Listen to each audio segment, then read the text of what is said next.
Välkommen till Solens gård. Idag är en stor dag. Vi lagar wienerkorv i vanliga rök för första gången.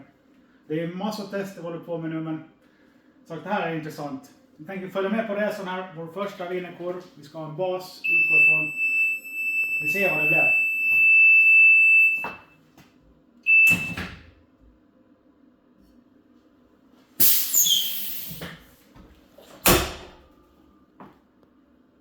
Som ni ser, vi lagar små testbatcher.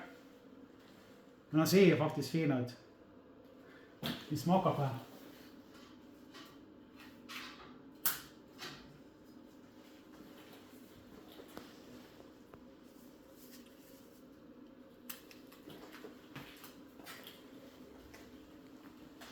Ser goda ut. Vi smakar. Här är det. Vi knackar. Det var gott. Trevlig helg.